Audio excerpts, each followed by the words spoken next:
Opa, pessoal. Tudo bem? Meu nome é Dalva. Hoje eu tô com 87 anos e vou contar uma história que eu guardei no fundo do meu peito por mais de 60 anos.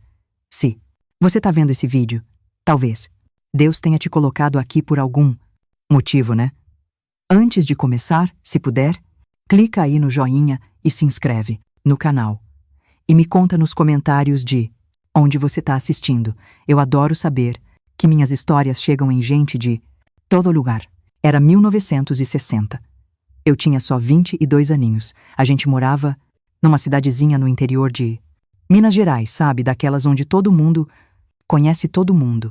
Eu e meu marido, o Roberto, tínhamos casado muito, novos, como era o costume da época. Já tínhamos 3 filhos pequenos. O Lucas, com 7 anos, a Júlia com 5 e o caçulinha, o Léo, com apenas 2 aninhos. Eu era daquelas mulheres que pulava da cama antes do sol raiar para deixar tudo nos trinques.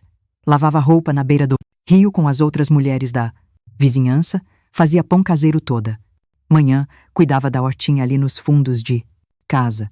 Era uma vida simples, sabe? Mas a gente era feliz com o pouquinho que tinha. Nossa casa não era grande, mas era aconchegante. 2 caminhas no quarto das crianças.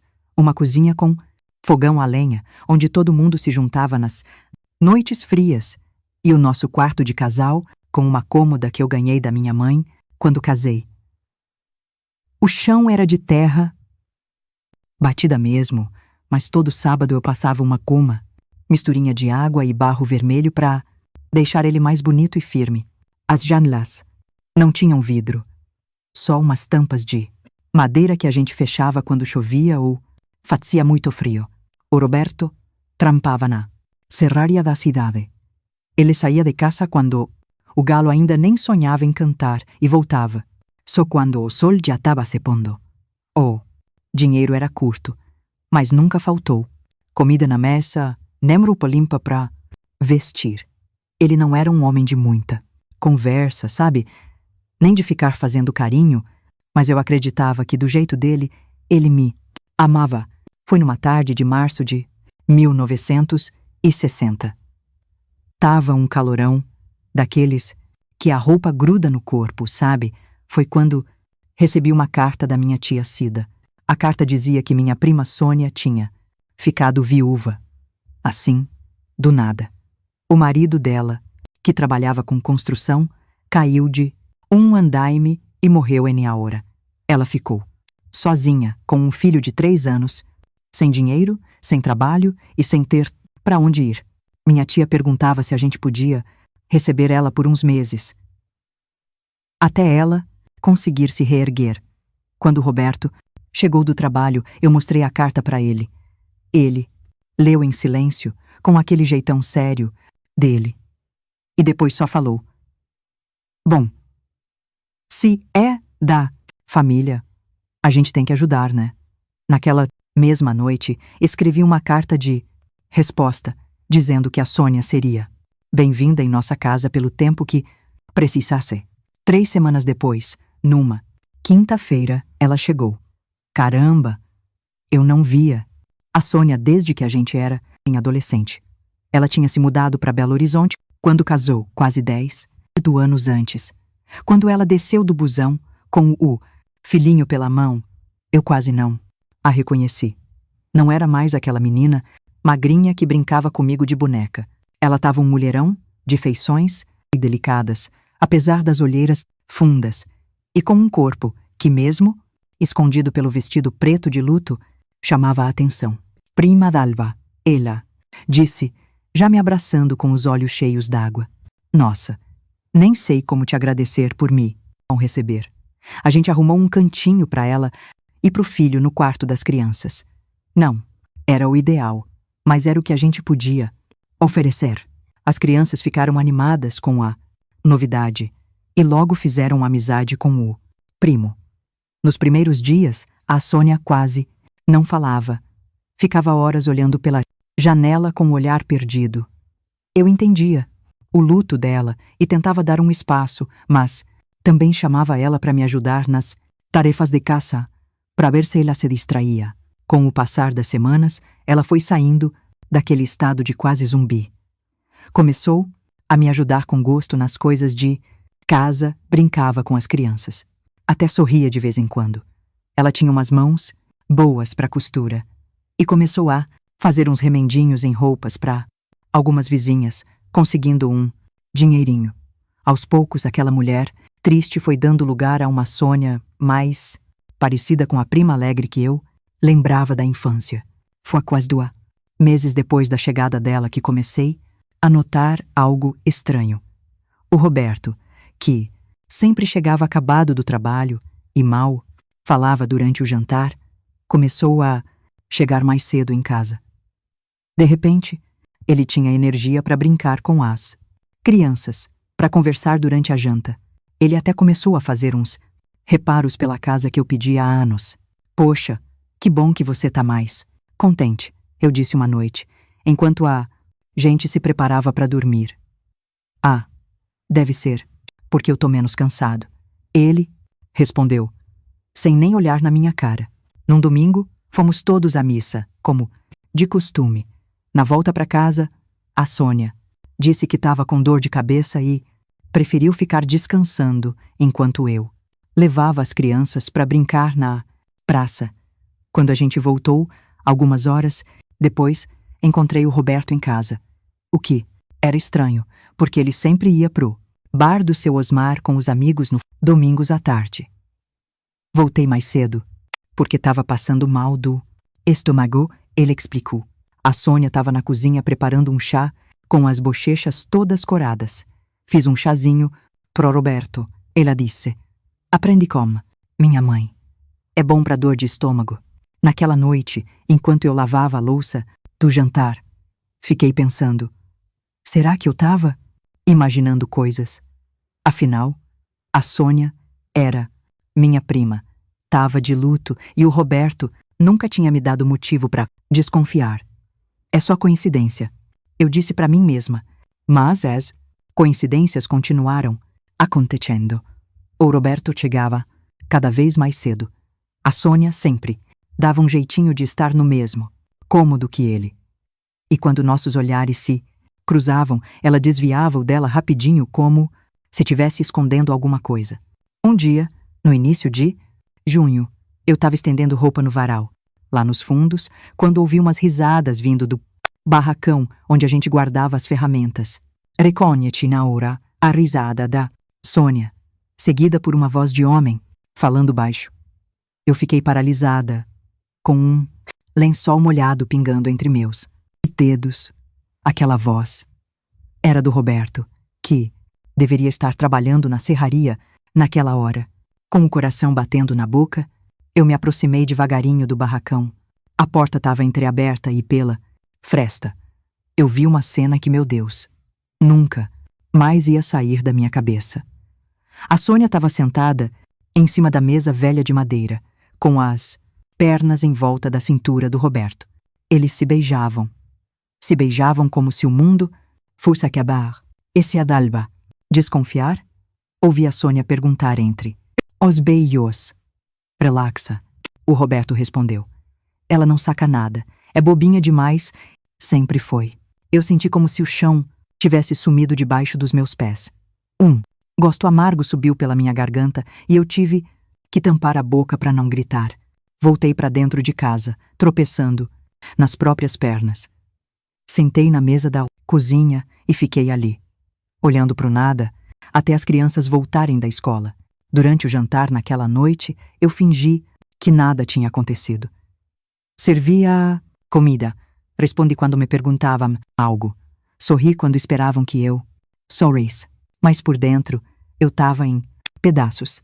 Como que a minha própria prima, que a gente recebeu de braços abertos, quando ela mais precisava, podia fazer isso comigo? E como que o meu marido, o pai dos meus filhos, podia me trair assim? Dentro da minha própria casa, naquela noite eu não consegui pregar o olho. Deitada do lado do Roberto, que roncava tranquilamente, eu planejei o que eu ia fazer. Eu não tinha para onde ir, não tinha meu dinheiro, não tinha profissão. Meus pais já tinham falecido e voltar para casa de parente com 3 crianças pequenas. Seria um fardo muito grande para impor a alguém. Vou aguentar em silêncio? Eu decidi, pelo menos até eu descobrir o que faça. Os dias seguintes foram uma tortura. Cada sorriso falso, cada bom dia educado, era como uma facada. Eu observava os dois, disfarçadamente juntando provas do que eu já sabia. Os olhares, os encontros, sem querer na dispensa, as desculpas para saírem em horários parecidos. Era tudo tão óbvio agora que eu sabia. Como eu pude ser tão cega? Uma tarde, enquanto eu arrumava as roupas do Roberto na gaveta, encontrei um pacotinho escondido no meio das meias dele. Era um lenço de seda, uma coisa muito cara pro nosso padrão de vida. Dentro tinha um bilhete, escrito com uma caligrafia delicada que eu reconheci na hora como sendo da Sônia. Pra que você sempre se lembre do nosso amor, mesmo quando não podemos estar juntos. Foi a confirmação final que eu nem precisava. Eu dobrei com cuidado o lenço, coloquei de volta com o bilhete no mesmo lugar e fechei a gaveta. As lágrimas que eu segurei por tanto tempo finalmente correram soltas pelo meu rosto, em silêncio, para ninguém ouvir. O Léo, meu caçulinha, entrou no quarto me procurando e me viu, chorando. Mamãe tá dodói? Ele perguntou com aqueles olhinhos inocentes. Eu sequei as lágrimas rapidinho e abracei ele, bem forte. Não, meu amorzinho. A mamãe só tava com saudade do vovô e da vovó que estão no condo. Céu. Naquele momento, olhando pro meu filho pequeno, eu tomei uma decisão. Eu não podia continuar vivendo naquela mentira. Eu precisava confrontar eles. Mas tinha que ser esperta. Eu precisava de um plano, de garantias para mim e pros meus filhos. Passei o resto da semana só observando e planejando. Descobri que eles se encontravam sempre às terças e quintas, quando o Roberto saía mais cedo do trabalho, dizendo pro patrão que precisava me levar no médico na cidade vizinha. A Sônia inventava alguma desculpa para sair, geralmente dizendo que ia na feira ou visitar uma amiga nova, que tinha feito na igreja, mas na verdade eles se encontravam numa casinha, abandonada a meio caminho da serraria. Quanto mais eu descobria, mais o meu coração se quebrava. Não era só um caso passageiro.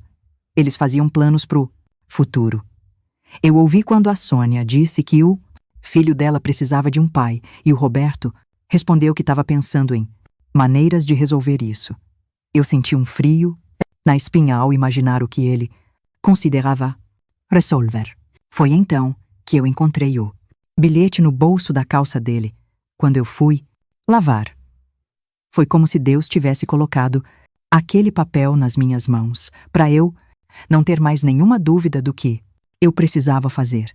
O bilhete dizia: tenho uma proposta pra gente resolver nossa situação.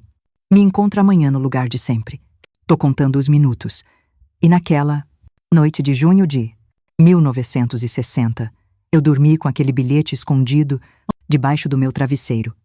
Bom, dormi não é a palavra certa, porque eu só me revirei na cama, com os olhos ardendo, de tanto chorar em silêncio. De madrugada, eu tomei a minha decisão.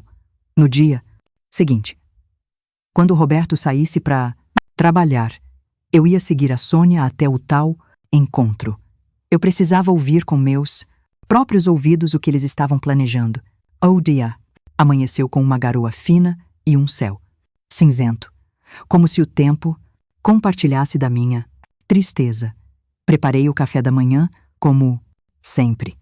Deixei as crianças mais velhas na escola e deixei o Léo com a vizinha, a dona Elsa, dizendo que precisava ir ao médico. Meu coração batia tão forte que eu achei que todo mundo na rua podia ouvir. Me escondi atrás do armazém do seu Osmar, de onde eu podia ver nossa casa sem ser vista. Esperei quase 2 horas, até que eu vi a Sônia saindo toda arrumada com um vestido que eu mesma tinha dado para ela. Já não usava mais as roupas pretas do luto. Eu segui, mantendo uma distância. Ela caminhava rápido, olhando para os lados, como quem teme ser descoberta. Depois de 20 minutos. Chegamos perto da tal casinha, abandonada, num terreno, afastado, perto da serraria. A Sônia entrou na casa. Eu me agachei atrás de uns arbustos e esperei. Logo, o Roberto apareceu, olhando, em volta antes de entrar. Me aproximei, devagar até a janela dos fundos, que estava quebrada e coberta só por um pedaço de pano. Por uma frestinha, eu conseguia ver e ouvir tudo. Você demorou, a Sônia disse, abraçando ele. Tive que inventar uma desculpa pro patrão. E você? Ninguém me desconfiou? A Dalva é tão inocente que acredita em tudo que eu lhe digo. Aquelas palavras me cortaram como uma faca. Eu dando teto e comida para ela e pro filho dela, e ela zombando da minha confiança. E então, qual é a proposta que você tem? O Roberto perguntou, sentando num caixote velho. A Sônia se aproximou dele com um sorriso que eu nunca tinha visto no rosto dela. Eu andei pensando muito, Roberto. A gente não pode continuar assim pra sempre. Escondido. Eu quero uma vida de verdade com você. Ela pegou as mãos, saco dele. Meu primo lá em São Paulo conseguiu um emprego para você na fábrica onde ele trabalha. O salário é 3 vezes maior do que você ganha aqui. Eu vi o rosto do Roberto se iluminar de ganância. Dinheiro sempre foi uma coisa que fascinava ele. E o que a gente faria? Simplesmente ia embora? A Sônia balançou a cabeça. Não, a gente não pode simplesmente desaparecer. O pessoal ia vir atrás da gente. Ia ser um escândalo. A gente precisa de uma história convincente. Que história? Você precisa mandar a Dalva embora. Eu senti meu corpo gelar ao ouvir essas palavras. Como? Assim, você inventa que descobriu que ela te traiu. Ninguém vai questionar um homem que expulsa a esposa infiel de casa. É seu direito, todo mundo vai dizer. O Roberto parecia pensativo. Mas quem vai acreditar que a Dalva me traiu? Ela mal sait de casa. A Sônia sorriu de um jeito que me deu arrepios. Já pensei nisso também. Lembra do Carlinhos, o ajudante da farmácia? Aquele rapaz que sempre olha para ela quando a gente vai à missa? A gente pode plantar umas provas. Um bilhete? Talvez. E eu posso espalhar uns boatos na cidade. E as crianças, o Lucas e a Júlia, você pode mandar para sua mãe criar, pelo menos por um tempo. Ela vive pedindo para passar umas temporadas com ela. O pequeno ainda precisa de cuidados. Então, bem, e ele teria que ir com a Dalva. Meu coração parou ao ouvir aquilo. Eles queriam separar meus filhos de mim. Destruir minha família completamente. Depois que a poeira baixar, a Sônia continuou. Você diz que precisa de alguém para cuidar da casa. Eu me ofereço para ajudar, como uma boa prima. Com o tempo, naturalmente a gente acaba se aproximando. Era um plano cruel, calculado. Não era só um caso passageiro, nascido da fraqueza. Era uma conspiração para destruir a minha vida. Isso não parece certo, Sônia, o Roberto disse, para minha surpresa. A Dalva nunca me fez mal. A Sônia se afastou, irritada. Não me vem com essa agora. Roberto, você não achou errado quando me levou para aquele barracão na primeira semana em que eu cheguei? Ou quando me prometeu que ia encontrar um jeito da gente ficar junto? Eu senti como se cada palavra fosse um soco. Na primeira semana, enquanto eu preparava a cama para ela dormir, cozinhava para ela, consolava o filho dela. Eles já estavam me traindo. E tem mais uma coisa que você precisa saber, a Sônia disse, mudando o tom de voz para algo mais suave, quase vulnerável. Eu tô esperando um filho. Eu vi o rosto do Roberto empalidecer. Você tem certeza? Absoluta. Tô atrasada há quase 2 meses. Logo vai começar a aparecer. O Roberto passou as mãos pelo cabelo, visivelmente perturbado. Isso muda tudo. Sim, muda. Por isso, a gente precisa agir logo. Eu não posso criar outro filho sozinha, Roberto. E não, quero que essa criança nasça escondida, como se fosse uma Vergonha. Tá bem. Ele finalmente concordou. Vamos fazer como você diz. No domingo, depois da missa, eu vou confrontar a Dalva. Vou dizer que sei de tudo sobre ela e o rapaz da farmácia. Perfeito. E lembra de fazer isso na frente dos vizinhos, para que todo mundo ouça.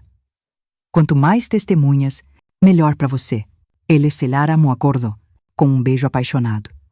Eu não consegui ver mais nada. Me afastei em silêncio, as pernas bambas, tropeçando no caminho de volta. Corri até a casa da dona Elsa para buscar o Léo. Agradeci. Apressada e voltei para casa. Sentei na mesa da cozinha com meu filhinho brincando no chão, aos meus pés, e chorei como nunca tinha chorado na vida. Não eram só lágrimas de tristeza, mas de raiva, de indignação. Como eles puderam planejar algo tão terrível? Como puderam conspirar para me separar dos meus filhos, para destruir minha reputação, para me deixar sem nada? Enquanto as lágrimas caíam, uma certeza crescia dentro de mim. Eu não seria a vítima desse plano monstruoso. Eu não ia deixar que eles tirassem meus filhos de mim. Não ia permitir que manchassem meu nome na cidade onde todo mundo me conhecia desde criança. Ziquai, as lágrimas na ponta do avental quando ouvi passos se aproximando da porta. Era a Sônia, voltando do encontro, com um sorriso estampado no rosto que logo se transformou em falsa preocupação ao me ver com os olhos vermelhos. Nossa, Dalva, o que aconteceu? Você tá bem? Eu nunca soube que ela podia ser uma atriz tão boa. Forcei sorriso triste e inventei uma história que tinha recebido a notícia de que uma amiga de infância tinha falecido. A Sônia fez toda uma cena de consolo, me abraçando e dizendo palavras vazias. Eu aceitei o abraço, retribuí as palavras gentis. Tudo isso enquanto minha mente trabalhava a mil, pensando em como virar o jogo contra eles. Naquela tarde, quando as crianças voltaram da escola, eu abracei elas mais forte que o normal. Olhando para aqueles rostinhos inocentes, eu soube que faria qualquer coisa para protegê-los. Passei os 3 dias seguintes observando, pensando, planejando cada detalhe. O Roberto e a Sônia agiam normalmente na minha frente, como se não houvesse nada de errado, como se não estivessem planejando destruir a minha vida naquele domingo, depois da missa. A cada sorriso falso deles, a minha determinação só crescia. Na sexta-feira à tarde, quando o Roberto estava no trabalho e a Sônia tinha saído para buscar água no poço, eu comecei a mexer nas coisas dela. Eu sabia que não era certo, mas eu precisava de mais informações. Debaixo do colchonete onde ela dormia, eu encontrei uma caixa de sapatos cheia de cartas. A maioria era de amigas e familiares, dando os pêsames pela morte do marido. Mas, lá no fundo, tinha um maço amarrado com barbante que me chamou a atenção. Eram cartas de amor. E eu reconhecia a letra do Roberto, mesmo ele nunca tendo me escrito nada parecido. As cartas mais antigas eram de quase 10 anos atrás, antes mesmo da Sônia se casar. Minha cabeça girou com a descoberta. Eles se conheciam antes. Tinham um caso antigo. Com as mãos trêmulas, eu li carta por carta. A história que se revelava era ainda mais terrível do que eu imaginava. O Roberto e a Sônia tinham se apaixonado quando eram adolescentes, mas meus tios não aceitaram o namoro, porque o Roberto era pobre e não tinha futuro. Forçaram a Sônia a se casar com um homem mais velho, com uma vida feita, mas pelo visto, eles nunca deixaram de se corresponder. A última carta tinha sido escrita só alguns dias antes da morte do marido da Sônia. Nela, o Roberto dizia o quanto estava ansioso para eles poderem finalmente ficar juntos agora que eu tinha concordado em recebê-la em nossa casa. O choque foi tão grande que eu tive que me sentar no chão. Não era só um caso recente, nascido da oportunidade. Era uma conspiração de anos. Eles tinham planejado tudo. Usaram minha bondade, minha confiança, para se reunirem debaixo do mesmo teto e agora planejavam me destruir completamente. Entre as cartas, eu também encontrei uma folha de papel dobrada com endereços e números em São Paulo. Eu vi o nome do tal primo que ia dar o emprego, pro Roberto, o endereço de uma pensão onde eles ficariam no começo, até valores, anotados para despesas de viagem. O plano estava muito mais adiantado do que eu imaginava. Ouvi o barulho do balde de água batendo no chão, lá fora, sinal de que a Sônia estava voltando. Rapidamente eu coloquei tudo de volta no lugar, como estava, exceto por uma das cartas, mais comprometedoras, que eu escondi no bolso do meu vestido. Naquela noite, a servir o jantar, como se nada tivesse mudado. Observei o Roberto e a Sônia trocando olhares quando achavam que eu não estava vendo. Escutei as risadas forçadas, as conversas sem graça. Cada palavra falsa era como um pequeno golpe. Mas eu já não sentia mais a mesma dor. No lugar dela, crescia uma determinação fria e calculada. No sábado, Roberto foi trabalhar só meio período, como de costume. Quando voltou, disse que precisava ir na cidade vizinha resolver um assunto do patrão. Outra mentira. Provavelmente ia finalizar os preparativos para o plano deles. Você volta para janta? Eu perguntei com a voz mais doce que consegui. Provavelmente não. O patrão me pediu para esperar um documento importante. Pode ser que eu só volte amanhã cedo, a tempo da missa. Tudo bem, meu bem. Toma cuidado na estrada. Eu beijei ele no rosto e acenei da porta enquanto ele se afastava. Era a primeira vez em dias que meu sorriso era sincero, mas não pelo motivo que ele pensava. Assim que ele sumiu na curva, eu voltei para dentro e comecei a colocar meu plano em ação. Chamei-o Lucas, meu filho mais velho, e pedi que fosse correndo chamar seu Valdir, o dono do único telefone do bairro. Era uma emergência, eu expliquei.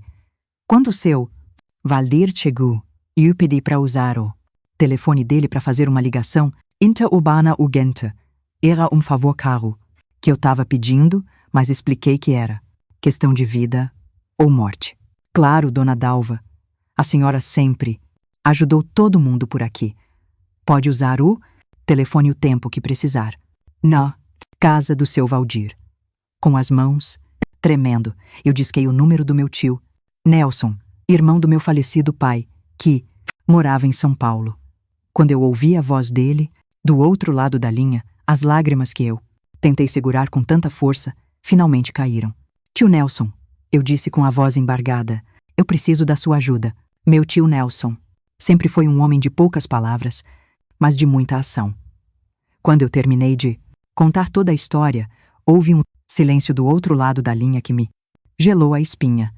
Pensei que talvez ele não fosse acreditar em mim, que fosse achar que eu estava exagerando ou inventando coisas. Dalva, ele finalmente falou, com a voz grave que me lembrava tanto o meu pai. Pegue as crianças e esteja pronta. Amanhã, ao meio-dia. Vou mandar meu motorista buscar vocês. Mas tio, domingo. A missa termina às 11 horas. O Roberto vai estar em casa. Não se preocupe com isso. Apenas esteja pronta com as crianças e o mínimo de coisas possível. Uma troca de roupa para cada um, documentos e nada mais. Entendeu? Sim, tio. Entendi. E Dalva, não diga nada a ninguém. Absolutamente ninguém.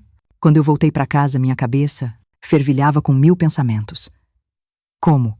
Eu ia sair com 3 crianças sem que a Sônia percebesse? Como eu ia juntar nossos documentos sem levantar suspeitas?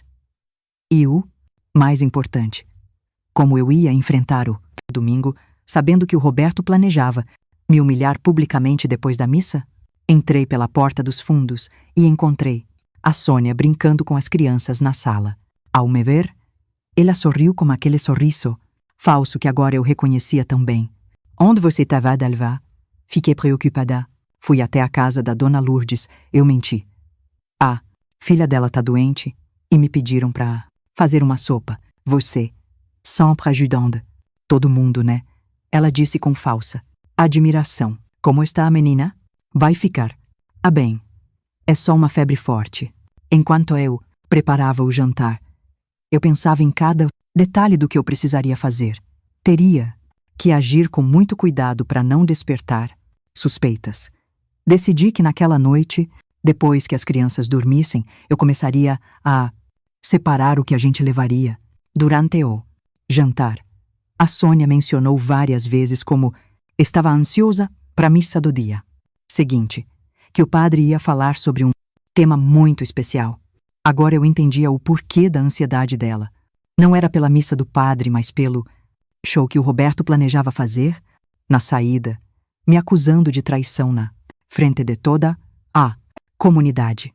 Pena que você não volta a tempo pra gente ir junto pra missa. Ela disse, se referindo ao Roberto. Sim, uma pena, respondi, servindo mais arroz no prato dela. Mas ele disse que chega a tempo de assistir à celebração, depois que as crianças adormeceram. Com a Sônia também já recolhida no quarto dela, eu comecei minha operação silenciosa. Abri a gaveta onde a gente guardava nossos documentos importantes e separei as certidões de nascimento dos meninos, minha certidão, de casamento, os papéis da casa que estava no nome do Roberto. Tudo que pudesse ser útil no futuro, tudo que provasse quem a gente era. Enquanto eu mexia nos papéis, encontrei uma coisa que eu não esperava. Uma caderneta de poupança em meu nome, com depósitos pequenos, mas regulares ao longo dos anos. Era a poupança que minha mãe tinha me ensinado a fazer, guardando as moedinhas que sobravam da feira, o dinheirinho extra de quando eu vendia um bordado ou um doce. O Roberto nunca soube dessa caderneta. Era o meu segredo, minha pequena independência. No fundo da gaveta, debaixo de um forro de tecido que eu mesma tinha costurado, encontrei outra surpresa. O broche de ouro que minha avó me deu quando eu fiz 15 anos. Era a única joia de valor que eu tinha. E o Roberto vivia dizendo que eu devia vendê-la para ajudar nas despesas da casa. Eu sempre inventava uma desculpa para não fazer isso. E com o tempo, ele esqueceu da existência do broche. Essa descoberta me deu uma ideia. Fui até o quarto onde a Sônia dormia com as crianças e, me movendo com cuidado de quem pisa em ovos, abri a mala dela com delicadeza. No fundo, entre umas roupas dobradas, encontrei uma pequena caixa de madeira. Dentro dela, joias simples, mas em maior quantidade do que uma viúva em dificuldades financeiras deveria ter. Mais interessante ainda, encontrei um envelope com dinheiro. Era uma quantia considerável, suficiente para 2 passagens de ônibus para São Paulo e ainda sobrar para algumas semanas de aluguel. Aquela não era a mala de uma mulher desamparada que precisava de ajuda da família. Era a mala de alguém que se preparava para fugir. Voltei pro meu quarto e escondi os documentos e a caderneta de poupança dentro do forro do meu único casaco bom. Deitei, mas o sono não veio. Fiquei, olhando para o teto de tábuas, contando as manchas de umidade, pensando em como minha vida tinha se transformado em algo irreconhecível em tão pouco tempo. Oh! Domingo amanheceu ensolarado. Um daqueles dias perfeitos de junho que parecia uma piada com a tempestade que eu vivia por dentro. Levantei antes do sol nascer e preparei um café da manhã especial. Bolo de fubá, café com leite, ovos mexidos. As crianças ficaram animadas com o tratamento diferenciado. É alguma data especial, mãe? Perguntou o Lucas. Sempre. Atento. Sim, meu filho, respondi, acariciando os seus cabelos. Hoje é um dia muito especial. A Sônia apareceu na cozinha já arrumada para a missa, com um vestido azul claro que eu nunca tinha visto antes, provavelmente comprado com o dinheiro que guardava secretamente. Nossa, Dalva, que café dá. Manhã maravilhoso. Alguma ocasião? Special? Apenas acordei de bom humor Menti com um sorriso. Dia do Senhor. Não. É mesmo? Depois do café, comecei a arrumar as crianças para a missa. Vesti elas com as melhores roupas. Penteei, com cuidado, seus cabelos. Para o Lucas e a Júlia, eu disse que a gente ia visitar um parente depois da igreja. O Léo era pequeno demais para entender ou fazer perguntas. A gente não precisa levar nada? O Lucas perguntou. Você deveria pegar algum brinquedo. A gente vai voltar no mesmo dia? A Sônia nos observava com curiosidade, mas não fez perguntas. Provavelmente estava ocupada demais, pensando no espetáculo, que aconteceria mais tarde, na humilhação pública que ela e o Roberto tinham planejado para mim. Quando faltava mais ou menos meia hora para a missa começar, ouvi o barulho familiar da carroça do seu Geraldo, que sempre passava em frente à nossa casa, a caminho da igreja. Ele era um viúvo de idade, respeitado por todos na comunidade, que sempre oferecia carona para quem encontrasse no caminho. Sônia, chamei, enquanto ela ajeitava o vestido no pequeno espelho da sala. Por que você não vai na frente com o seu Geraldo? Eu vou terminar de arrumar o Léo e a gente já vai. Não seria melhor a gente ir todo mundo junto? Ela perguntou, ajeitando o cabelo. E que ainda preciso dar banho no Léo. Ele estava brincando na terra e se sujou todo. Não quero que você se atrase por nossa causa. Ela hesitou por um momento, depois sorriu. Tá bem. A gente se vê na igreja. Então, do portão, eu acenei enquanto seu Geraldo se afastava levando a Sônia. Assim que a carroça dobrou a esquina, eu voltei, correndo para dentro. Lucas? Júlia, chamei com urgência. Peguem os casacos.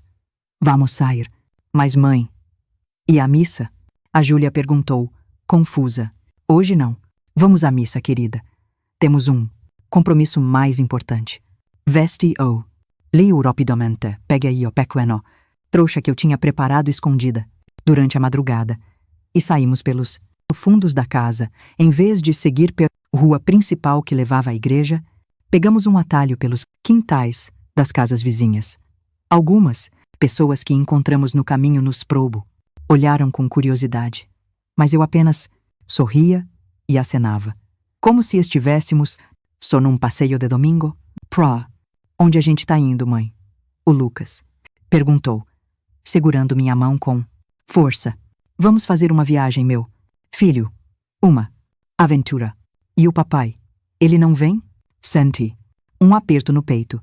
Como explicar para uma criança de 7 anos que o pai dele tinha planejado nos separar? Como dizer que o homem que ele admirava tinha conspirado contra nós? Seu pai vai nos encontrar depois. Menti, odiando a mim mesma por isso, mas sabendo que era necessário naquele momento. Caminhamos por uns 20 minutos até chegarmos à estrada principal, que ficava fora da vista da igreja. Lá, conforme o combinado, um carro preto e brilhando nos esperava. Um homem, alto e de aparência séria, saiu do carro ao nos ver. Dona Dalva, ele perguntou, tocando respeitosamente a aba do chapéu. Sim, sou o Sergio, motorista do Sr. Nelson. Ele me pediu para levar a senhora e as crianças até São Paulo. Olhei para o carro com certa apreensão. Eu nunca tinha viajado num carro tão chique. Na verdade, eu mal tinha saído daquela cidadezinha em toda a minha vida. É seguro para as crianças? Perguntei, abraçando o Léo contra meu peito. Perfeitamente seguro, senhora. Tenho até um assento especial para o pequeno. Com cuidado, ele ajudou a acomodar as crianças no banco de trás. O Lucas e a Júlia estavam encantados com o interior do carro, tocando o couro dos bancos com admiração. O Léo, ainda sonolento, se aconchegou no assento especial, sem reclamar. Antes de entrar no carro, eu olhei uma última vez para trás, na direção da nossa casa, da igreja onde naquele momento a Sônia provavelmente olhava para a porta a cada instante, esperando a minha chegada. Pensei no Roberto, que devia estar chegando na cidade naquele exato momento, pronto para encenar a farsa que destruiria a minha reputação. A senhora está pronta? O Sérgio perguntou. Gentilmente. Respirei fundo, enxuguei uma lágrima teimosa e entrei no carro. Sim, estou pronta. Durante as primeiras horas da viagem, as crianças alternavam entre a animação de estar num automóvel de verdade e a sonolência pelo balanço da estrada. Eu observava a paisagem passar pela janela, as plantações de café, os pastos com gado, as pequenas cidades que surgiam e desapareciam rapidamente. Cada quilômetro nos afastava da vida que a gente conhecia, da traição que tinha destruído nosso lar. Por quanto tempo a gente vai viajar? Perguntou a Júlia, depois de acordar de um cochilo. Algumas horas, querida. A casa do tio Nelson fica longe daqui. A gente vai morar com ele? O Lucas quis. Zaba, por enquanto sim, até a gente encontrar nossa própria casa. E quando a gente vai voltar para casa? Insistiu. A Júlia sentiu um nó na garganta. Como? Explicar que a gente nunca mais voltaria? Que a casa que eles conheciam como Larja não existia para nós? Não sei, minha filha. Talvez demore um pouco. O resto da viagem passou em relativo silêncio. As crianças cansadas acabaram adormecendo novamente. Eu fiquei acordada, vigilante, como se tivesse medo de que a qualquer momento o Roberto pudesse aparecer no meio da estrada para nos parar. Quando finalmente chegamos a São Paulo, já era noite. As luzes da cidade grande, os prédios altos, o movimento de gente e carros. Tudo parecia saído de outro mundo para mim, acostumada com a calmaria do interior. A casa do meu tio Nelson era uma mansão em comparação com a nossa humilde casinha. Ficava num bairro elegante, com um jardim bem cuidado e uma cerca alta que escondia a propriedade da vista dos curiosos. Quando o carro parou em frente ao portão, meu tio já nos esperava na entrada. Alto, de cabelos grisalhos e postura firme, ele parecia ainda mais imponente do que eu me lembrava. Dalva, ele disse, abrindo a porta do carro para mim. Não teve abraço, não teve carinho. Meu tio nunca foi homem de demonstrações físicas de afeto, mas havia algo nos olhos dele, uma mistura de compaixão e indignação, que me dizia mais do que qualquer palavra. Obrigada por nos receber, tio. Esta sempre será sua casa também. Dalva, seu pai, meu irmão, ia querer que eu cuidasse de vocês neste momento. As crianças, acordadas pelo movimento, olhavam ao redor com os olhos arregalados, de espanto. Essa casa é sua, tio? O Lucas perguntou com admiração. Meu. Tio se permitiu um raro sorriso. Sim, rapazinho. E agora é a casa de vocês também, pelo tempo que precisarem. Uma governanta de meia-idade, a dona Zélia, nos levou até os quartos preparados para nós. As crianças ficaram num quarto grande, com 3 camas de solteiro e uma estante, cheia de livros e brinquedos. Eu fiquei no quarto ao lado pequeno, mas confortável, com uma janela que dava para o jardim dos fundos. Descansem, meu tio disse. Amanhã a gente conversa sobre o futuro. Naquela primeira noite, longe de tudo que conhecíamos, eu deitei com as 3 crianças na mesma cama.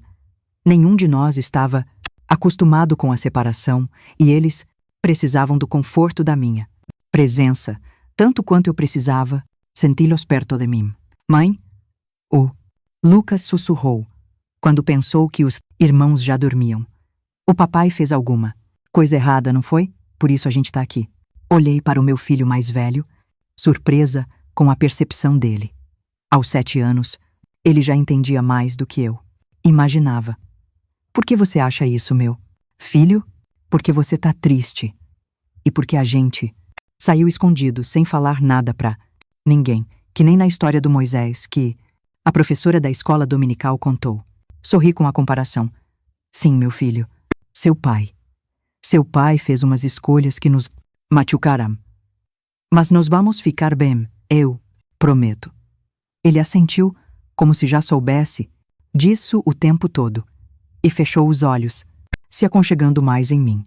Naquela noite, pela primeira vez em muitos dias, eu dormi profundamente, livre do medo de ser traída no meu próprio teto, livre da angústia de ver meus filhos separados de Mem.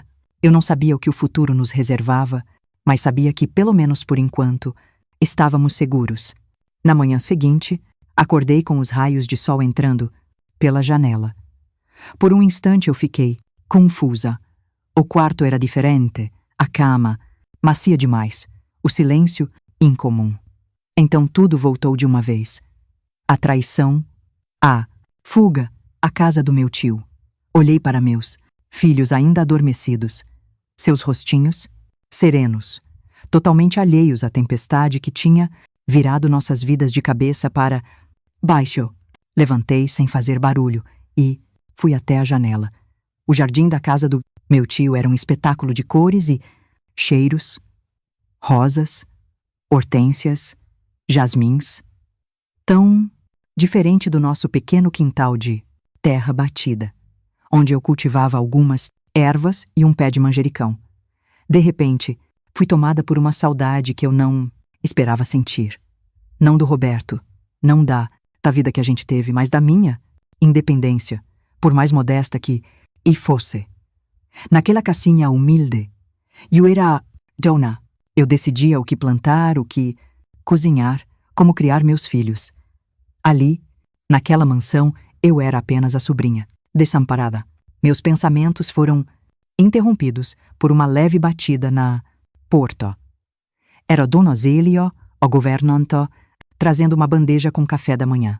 Bom dia, Dona Dalva. O senhor Nelson pediu para servir o café no quarto, achando que a senhora e as crianças estariam cansados da viagem. Agradeci com um sorriso tímido. Aquele tipo de tratamento, ser servida, e ter alguém trazendo comida para mim, era completamente estranho. As crianças acordaram com o cheirinho do café, fresco e dos pãezinhos quentes. Logo, estavam sentados na cama, devorando o café da manhã com entusiasmo. Mãe, olha, tem geleia de morango de verdade, exclamou a Júlia, com os olhinhos brilhando. Em casa, geleia era um luxo que a gente raramente tinha. Depois do café, fomos encontrar meu tio no escritório. Era um cômodo imponente, com estantes cheias de livros do chão ao teto, uma mesa de trabalho enorme de madeira escura e uma janela ampla que dava para a rua. Ele estava sentado atrás da mesa, lendo alguns papéis. Sentem-se, ele disse, indicando as cadeiras à nossa frente. Dalva, precisamos conversar sobre o que aconteceu. E o que vamos fazer agora? As crianças foram levadas por Dona Zélia para conhecer o jardim enquanto a gente conversava. Sentei-me diante do meu tio, com as mãos tremendo. Um pouquinho. Antes de mais nada, ele começou. Quero que saiba que eu tomei algumas providências ontem mesmo, assim que você me ligou. Enviei um telegrama para o delegado Pires, da sua cidade, que é meu conhecido de longa data. Expliquei a situação e pedi que ele ficasse de olho no Roberto. E nessa mulher, o senhor acha que eles vão vir atrás de nós? Perguntei, sentindo um frio na espinha. Não. Acredito. Pelo que você me contou, eles tinham outros planos. Provavelmente já perceberam que você descobriu tudo e fugiram para São Paulo, como planejavam. Mas precisamos estar preparados para qualquer coisa. Ele ajustou os óculos e continuou. Outra questão importante é o seu casamento. O Roberto planejava te acusar de adultério para justificar a separação. Precisamos nos antecipar. Como assim, tio? Você é direto. Precisamos anular seu casamento antes que ele tente algo contra você. Eu tenho um amigo advogado que pode cuidar disso. Com as provas que você tem. As cartas. O seu testemunho sobre ter ouvido a confissão dele sobre o caso com sua prima. Podemos provar que o adultério foi da parte dele. Anular moe. Casamento. As palavras soaram estranhas, quase irreais. Apesar de tudo que o Roberto tinha feito, uma parte de mim ainda se agarrava à ideia do até que a Taro, morte nos separe, que a gente tinha prometido diante do altar. É necessário, Dalva, meu tio insistiu, como se lesse meus pensamentos. Não apenas para sua proteção, mas para garantir que você tenha a guarda total das crianças. Se ele tentar usar o abandono do lar contra você, nós estaremos preparados. Concordei com um aceno, engolindo o nó que se formava na minha garganta. Agora, temos que pensar no seu futuro. Você e as crianças podem ficar aqui o tempo que for necessário, mas imagino que você queira sua independência. Sim, respondi sem hesitar. Não quero ser um fardo, tio. Quero trabalhar, sustentar meus filhos, dar a eles uma vida decente. E o que você sabe fazer, Dalva? A pergunta, simples e direta, me pegou de surpresa. O que eu sabia fazer? Eu tinha sido esposa e mãe desde os 15 anos. Nunca trabalhei fora, nunca. Estudei além do primário. Eu sei cozinhar, comecei, meio insegura. Sei costurar, bordar, cuidar, de horta, fazer doces e conservas. Meu tio acenou, pensativo. Habilidades domésticas são importantes, mas difíceis de transformar em profissão, especialmente para uma mulher sozinha com 3 filhos pequenos. Senti o desânimo crescer dentro de mim. Era verdade. O que eu poderia fazer para sustentar minha família na cidade? Grande, mas há uma possibilidade. Ele continuou. Minha esposa, sua tia, Marisa, tem uma pequena loja de artigos para o lar no centro da cidade. Ela sempre reclama que não encontra funcionárias de confiança. Você poderia começar trabalhando lá, aprendendo o negócio. Uma loja? Perguntei, surpresa. A ideia de trabalhar num comércio, lidar com cliente, mexer com dinheiro, parecia assustadora para alguém que mal saía de casa. Sim. Começa como vendedora, aprende como funciona e quem sabe no futuro. Ele deixou a frase no ar, mas eu entendi o que ele queria dizer. No futuro, eu poderia ter meu próprio negócio. E as crianças? Quem vai cuidar delas enquanto eu trabalho? Nós conseguiremos uma vaga para os mais velhos na escola aqui perto. Para o pequeno, temos a dona Zélia, que já criou meus filhos. E agora que eles estão crescidos, tem tempo de sobra. Foi assim que começou a minha nova vida. Na semana seguinte, depois de comprar umas roupas mais adequadas para mim e para as crianças, com um dinheiro que meu tio insistiu em me adiantar como salário, eu comecei a trabalhar na loja da minha tia. Armarinho Santa Marisa, disse a placa, na fachada. Era uma loja pequena, mas bem sortida, com linhas, botões, rendas, fitas, tudo o que uma costureira poderia precisar, além de coisinhas para casa, como panelas, toalhas de mesa e outros artigos. Minha tia, Marisa, uma mulher elegante e cheia de energia, mesmo aos 60 anos, me recebeu com um abraço caloroso no primeiro dia.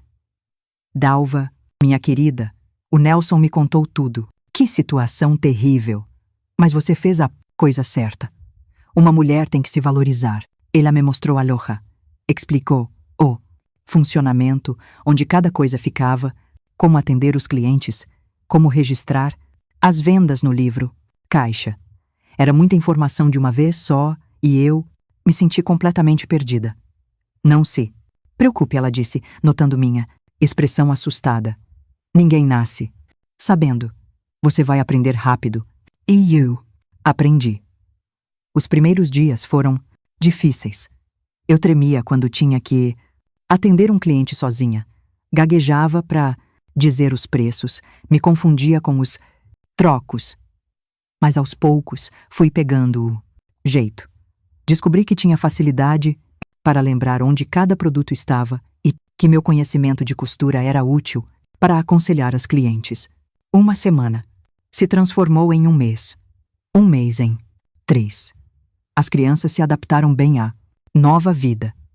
O Lucas e a Mariana adoravam a escola, muito maior e mais bem equipada que a pequena escola rural que frequentavam antes. O Leo se apegou a Dona Zélia que o tratava como o neto que ela nunca teve em casa. À noite, quando as crianças já dormiam, eu, frequentemente, ficava na sala com meu tio e minha tia, ouvindo rádio ou simplesmente conversando. Foi numa dessas noites, quase 4 meses após a nossa chegada, que me tio trouxe novidades. Recebi uma carta do delegado. Pires hoje, ele disse, ajeitando os óculos. Parece que o Roberto está de volta à cidade. Senti um calafrio percorrer minha espinha.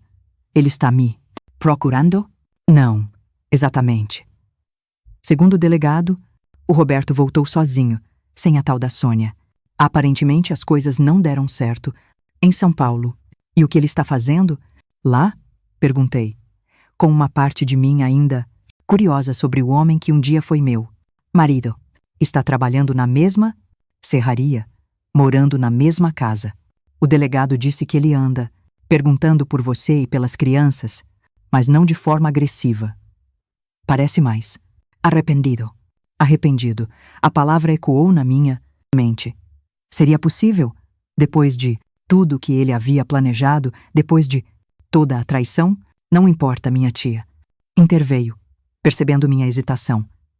O que ele sente ou deixa de sentir não é mais problema seu, Dalva. Você tem sua vida agora, suas crianças, seu trabalho. Ela estava certa, é claro.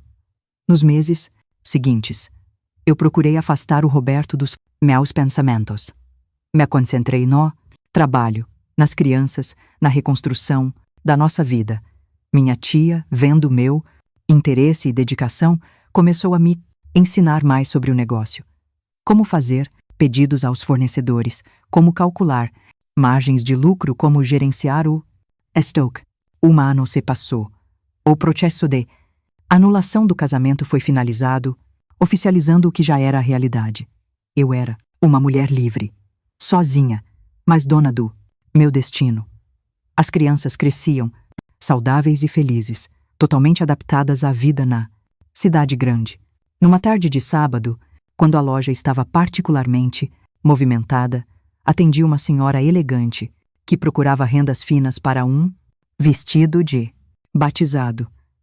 A senhora tem um olho bom para rendas. Ela comentou enquanto eu mostrava as opções. Entende mesmo do assunto? Aprendi a costurar com a minha mãe. Expliquei, orgulhosa do elogio. Sabe, estou procurando uma costureira habilidosa para trabalhar no meu ateliê. Nós fazemos vestidos para ocasiões especiais. Noivas, debutantes, batizados. E pagamos bem. A senhora não conheceria alguém? Olhei para ela, surpresa. Era uma oportunidade inesperada. Na verdade, disse, juntando coragem, eu mesma costuro.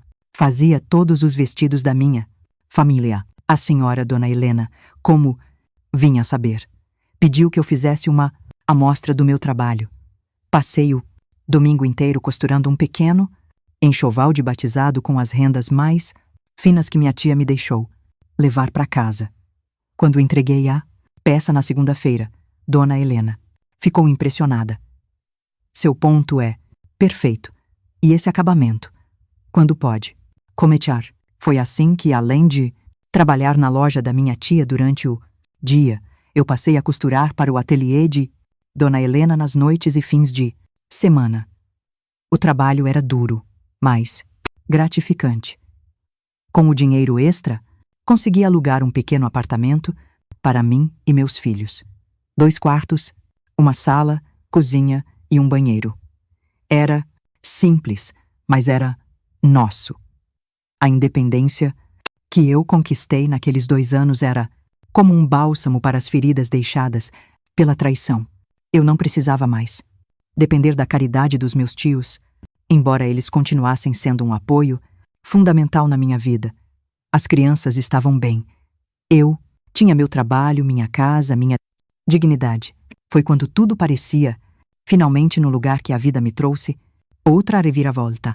Num domingo de março de 1963, quase 3 anos após a nossa fuga, estávamos voltando da missa quando eu notei um homem parado na esquina, olhando fixamente para nós. Mesmo de longe, eu o reconheci na hora. Era o Roberto. Instintivamente, eu puxei as crianças para mais perto de mim. O Lucas, agora com 10 anos, reconheceu o pai no mesmo instante. Pai, ele murmurou, meio incerto. O Roberto se aproximou lentamente, como se tivesse medo da nossa reação. Ele estava envelhecido bem mais que seus anos, mais magro, com rugas fundas, marcando seu rosto. Parou a alguns passos de distância, sem ousar se aproximar. Mas, Dalva, ele disse com a voz embargada. Posso falar com você? Olhei para meus filhos. A Júlia estava confusa. O Léo, claramente, não o reconhecia. Crianças, vão na frente para casa, eu disse, entregando a chave para o Lucas. É só atravessar a rua e subir. Eu. Vou. Mas mãe, o Lucas começou a protestar. Vai ficar tudo bem?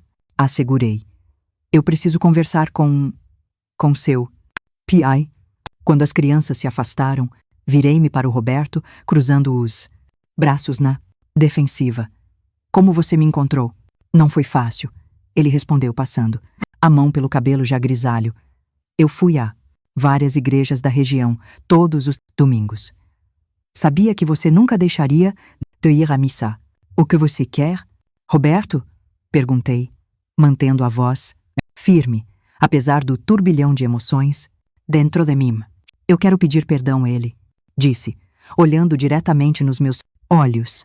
Sei que não mereço, que o que eu fiz foi imperdoável, mas imperdoável é pouco. Eu interrompi, sentindo a raiva que eu pensei que já tinha superado, ressurgir com tudo. Você e a Sônia planejaram destruir a minha vida, me separar dos meus filhos, manchar o meu nome. Isso vai muito além de uma simples traição. Eu sei, ele admitiu, baixando a cabeça. Não há desculpa para o que a gente fez. Mas eu preciso que você saiba o que aconteceu depois. Estava prestes a dizer que não me interessava, que ele podia guardar suas explicações para ele, quando algo dentro de mim, curiosidade, talvez, ou simplesmente o desejo de fechar de vez aquele capítulo da minha vida me fez perguntar: o que aconteceu com a Sônia? Roberto olhou para mim com os olhos cansados, como se carregasse um peso imenso. Por um momento, tive a estranha sensação de que estava diante de um estranho, não do homem com quem dividi 7 anos da minha vida. A Sônia não estava grávida, ele disse finalmente.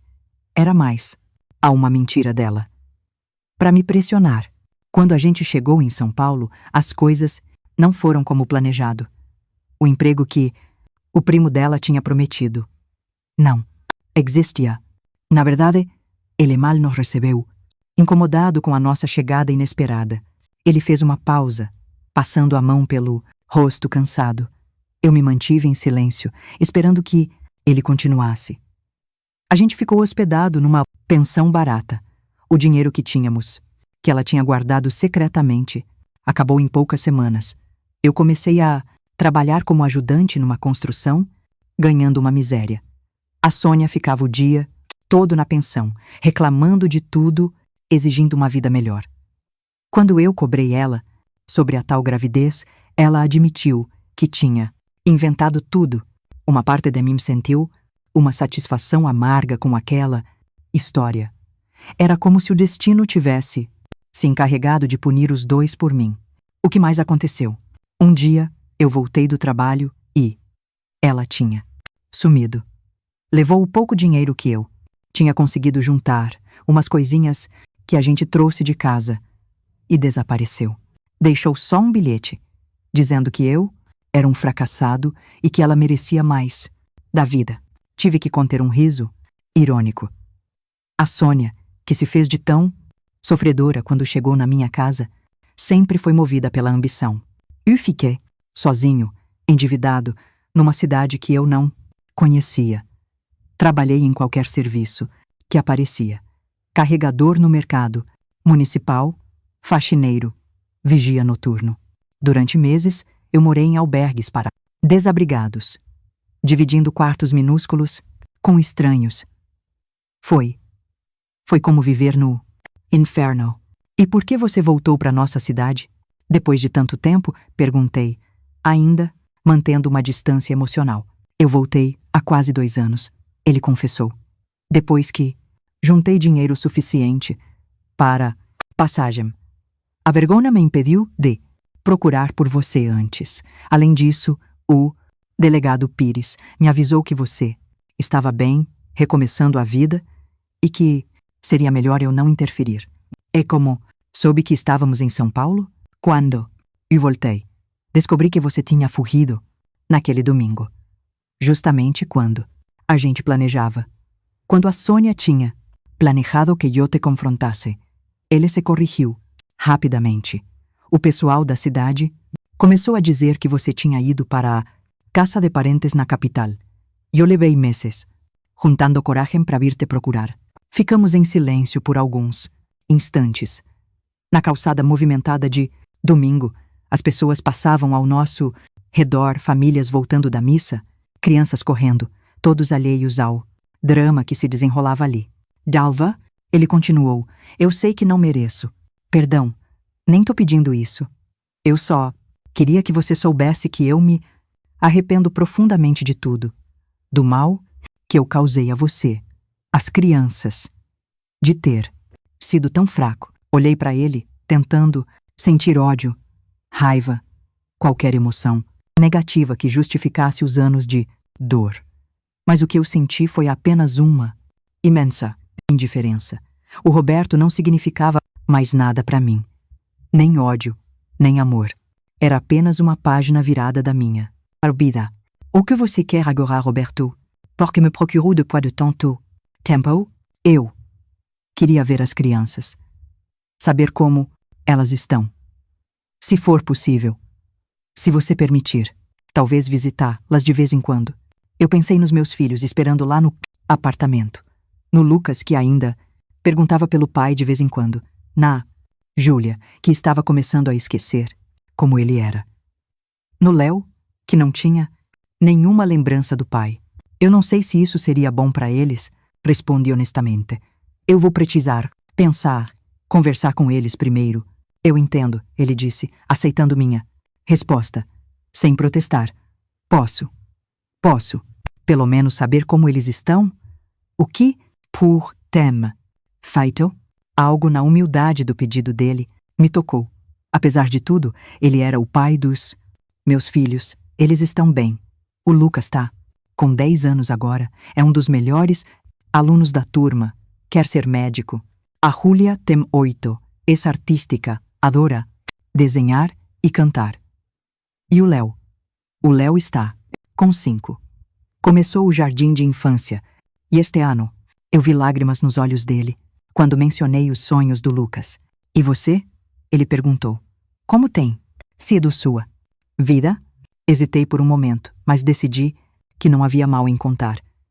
Talvez que fosse até bom que ele soubesse que eu tinha conseguido reconstruir minha vida sem ele. Eu trabalho na loja da minha tia, Marisa. Também costuro para um ateliê de vestidos finos.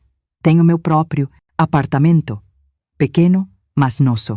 As crianças estão em boas escolas. Nós estamos too bem. Eu fico feliz em ouvir isso, ele disse com sinceridade. Você sempre foi forte, Dalva. Mais forte do que eu jamais fui. Notei que estava ficando tarde e as crianças deviam estar preocupadas. Eu preciso ir agora. As crianças estão esperando. Claro. Ele concordou rapidamente. Posso te deixar meu endereço, caso você decida que eu posso ver as crianças algum dia?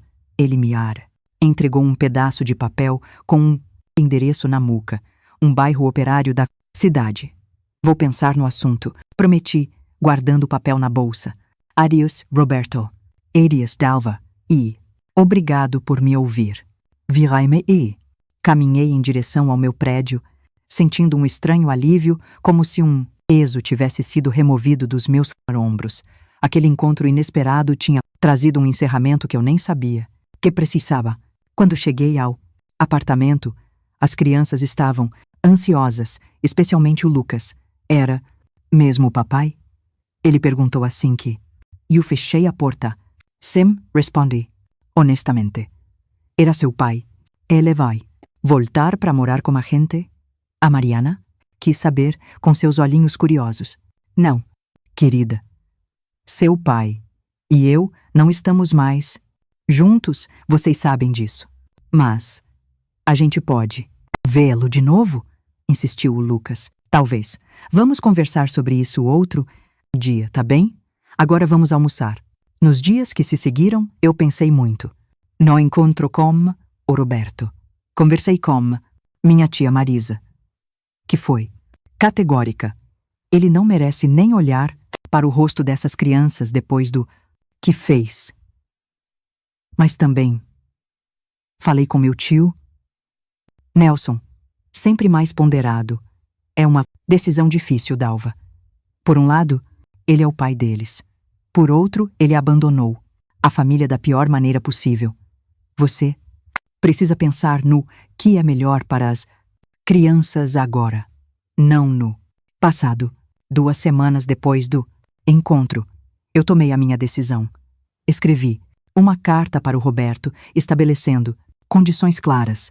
Ele poderia ver as crianças uma vez por mês, apenas em lugares públicos, como o parque, e sempre na minha presença. Não poderia fazer promessas que não pudesse cumprir, nem mencionar o passado para elas. E, acima de tudo, não poderia aparecer e desaparecer da vida deles, como bem me entendesse. Se começasse as visitas, teria que ser consistente. Para minha surpresa, ele aceitou todas as condições sem questionar. No primeiro domingo do mês seguinte, nos encontramos no Parque do Ibirapuera. O reencontro foi estranho, carregado de emoções confusas. O Lucas estava animado, a Mariana tímida, e o Léo desconfiado daquele estranho que diziam ser seu pai. Nos meses seguintes, uma rotina se estabeleceu. O Roberto aparecia pontualmente, sempre trazendo pequenos presentes para as crianças. Nada extravagante. Umas balas. Um carrinho de madeira que ele mesmo fazia. Um caderno para os desenhos da Mariana. Percebi que ele realmente estava se esforçando para reconquistar um lugar na vida dos filhos. Durante essas visitas, a gente mantinha uma distância respeitosa um do outro. Ele nunca tentou reatar nosso relacionamento, nem sequer mencionou nosso passado. Às vezes, quando as crianças estavam entretidas brincando, a gente conversava sobre assuntos neutros. O tempo, as notícias da cidade, o progresso das crianças na escola. Foi durante uma dessas conversas casuais, quase 6 meses após o primeiro reencontro, que o Roberto me contou sobre a Sônia. Tive notícias dela, ele disse, enquanto a gente observava as crianças no carrossel do parque. Ela está em Campinas, casada com um comerciante bem de vida. Como você soube? Um conhecido a viu por lá.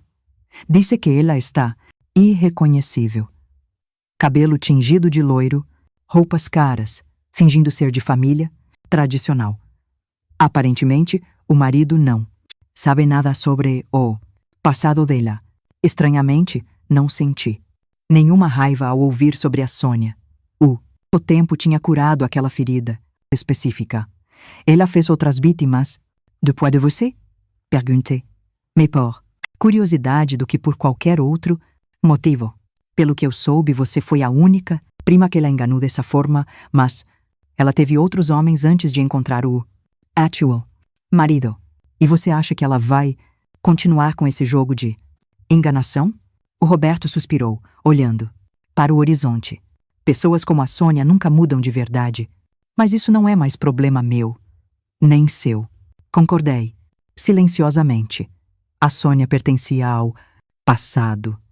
Um passado que, ironicamente, tinha me empurrado para um futuro melhor do que eu poderia ter imaginado. O tempo continuou passando. 1 ano se transformou em 2. 2 em 5. Meu trabalho no ateliê da dona Helena prosperou tanto que ela me ofereceu sociedade no negócio. Com a ajuda financeira da minha tia Marisa e o aceitei a proposta. O ateliê Helena Dalva tornou-se conhecido por seus vestidos, elegantes e acabamento impecável. Comecei a criar minhas próprias peças, desenvolvendo um estilo que misturava a simplicidade elegante que aprendi com minha mãe e as tendências da moda que Dona Helena me ensinou. As crianças cresciam saudáveis e felizes. O Lucas, determinado como sempre, conseguiu uma bolsa de estudos no melhor colégio da cidade, confirmando seu desejo de se tornar médico. A Mariana revelou-se uma artista talentosa, ganhando concursos de pintura na escola. O Léo, o caçula, era um menino doce e tranquilo, sempre com um livro nas mãos. O Roberto manteve sua palavra, visitando as crianças regularmente. Com o tempo, nosso relacionamento se transformou em algo que eu nunca imaginei ser possível.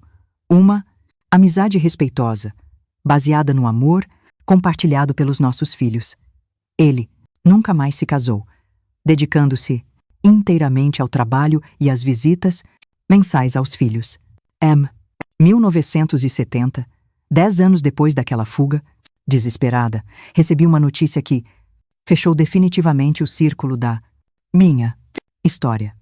Uma cliente do ateliê, recém-chegada de Campinas, comentou sobre um escândalo que estava agitando a sociedade local. A esposa de um dos comerciantes mais importantes da cidade foi pega em flagrante com o motorista da família. E parece que não era o primeiro caso dela. O marido descobriu que ela tinha um passado obscuro, que tinha mentido sobre sua origem, sobre tudo. A mulher foi expulsa de casa só com a roupa do corpo, em plena luz do dia, na frente de toda a vizinhança. Um verdadeiro escândalo, ela disse, quando ela mencionou o nome da mulher. Sônia. Eu senti um arrepio percorrer minha espinha. O destino, afinal, tinha cobrado sua dívida. Naquele mesmo ano, eu tomei uma decisão importante. Comprei minha própria casa.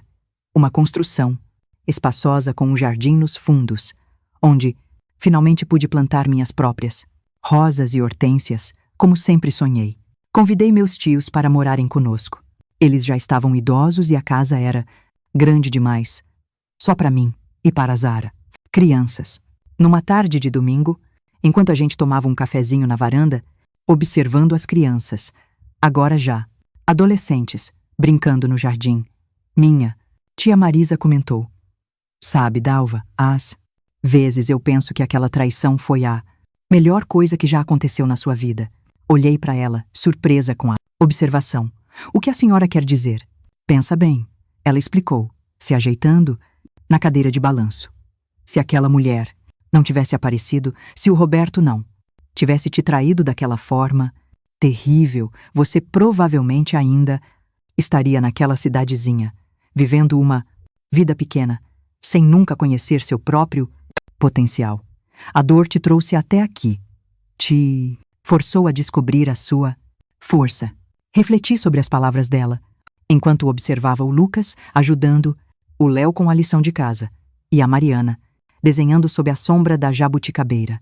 Pensei na minha loja, no ateliê que agora era parcialmente meu, na casa que comprei com meu próprio dinheiro. "Talvez a senhora tenha razão", concordei finalmente. "Mas foi um caminho bem difícil. Os melhores caminhos geralmente são", ela respondeu com sabedoria. "O importante é que você não apenas sobreviveu, você floresceu. A sua vingança, Dalva, foi viver bem, melhor do que você jamais viveria." Camille, naquela noite, deitada na minha cama na minha casa construída com fruto do meu trabalho, eu percebi que minha tia estava absolutamente certa.